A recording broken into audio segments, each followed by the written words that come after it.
Shalom, y'all. Emma over here, aka Mama Cheryl. And I am doing this video as a request to a young lady that we all, well, not all of us, but most of us know as Loving Y'all Forever 12. She asked me to do a video on what day is Passover on and how you would do a Passover. Well, the day that you would do Passover on is done by whatever calendar that you're following. There are different calendars that people like. Okay, some people have already started. They did it on the 28th. Then you have people who are doing it on the 1st, the 2nd, the 3rd, and the 4th. Okay, again, it depends on the type of calendar you follow. Okay, now do you follow the moon? Do you do a what's called a lunisolar calendar? Do you do a dark moon? Do you do a slither moon?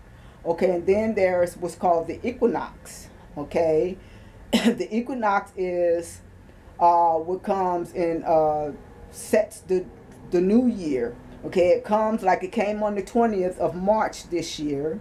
Okay, and the next day on the way some people follow, you have March 20th, which is the equinox. Then you start counting day one the next day, and you count 14 days from that point.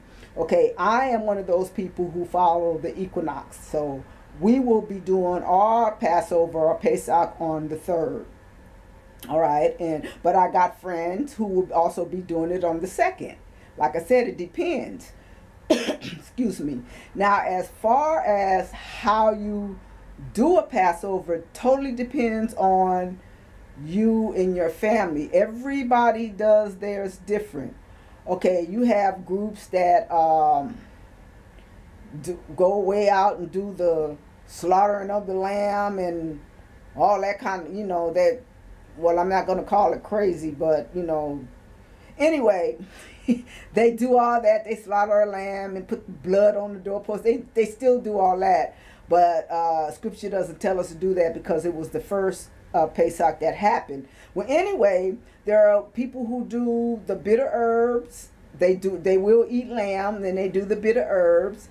And they tell before they do all that, they tell the Passover story of how our ancestors went into Egypt, into bondage. They first went and then they ended up in bondage.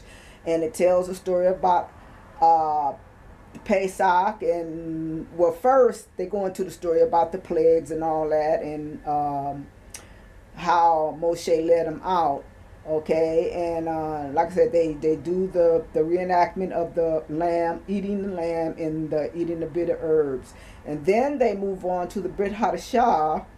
And they read scripture when Yeshua was doing the Pesach with his Talmudim, and he gave them the bread and the wine, and he washed their feet. So people incorporate that also. We do that. We do the bread and wine and the washing of the feet. But we also tell the story of the first Exodus. But basically, how you and your family choose to do it is totally up to you. And the day that you do it is basically on whatever you follow. Okay, like I said, I follow equinox, so we're doing ours on the 3rd. Whatever ministry you're connected with, find out from them when they're doing it. Just kind of go along with them. And if you can either Skype or Uvu, if you can't actually be with them, you could Skype or Uvu, and so you could be a part of it, so you can go through the process with them.